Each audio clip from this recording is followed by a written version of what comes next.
Edward Mendell House, and what he had to say in a private meeting with Woodrow Wilson, president between 1913 and 1921, from the private papers of Woodrow Wilson. Quote, "Very soon, every American will be required to register their biological property in a national system designed to keep track of the people, and that will operate under the ancient system of pledging.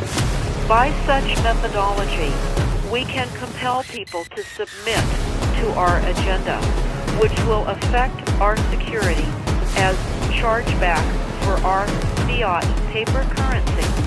Every American will be forced to register or suffer not being able to work and earn a living.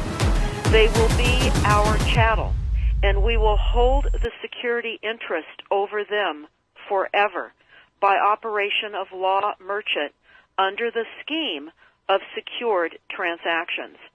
Americans, by unknowingly or unwittingly delivered the bills of lading to us, will be rendered bankrupt and insolvent, forever to remain economic slaves through taxation secured by their pledges.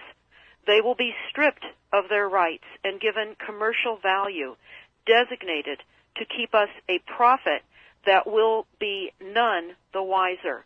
For not one man in a million could ever figure out our plans, and if by accident one or two would figure it out, we have in our arsenal plausible deniability.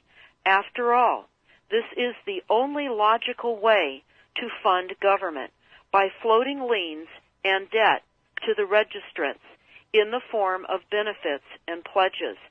This will inevitably reap us huge profits beyond our wildest of expectations and leave every American a contributor to this fraud, which we will call social insurance.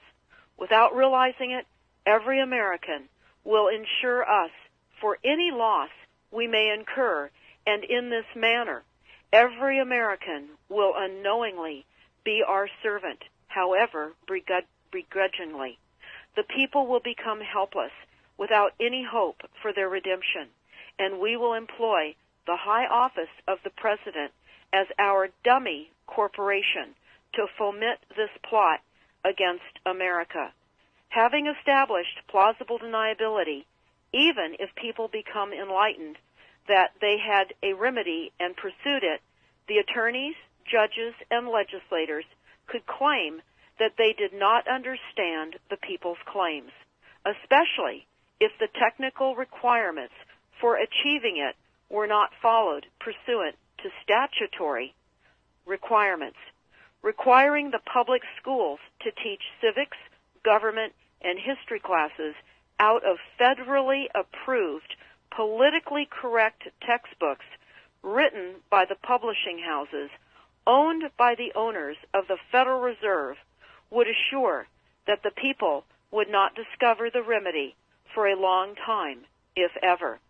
I would recommend that everyone read Fruit from a Poisonous Tree by Melvin Stamper, M-E-L-V-I-N, Stamper, S-T-A-M-P-E-R. That is Fruit from a Poisonous Tree. This is out of Chapter 2 of Fruit from a Poisonous Tree.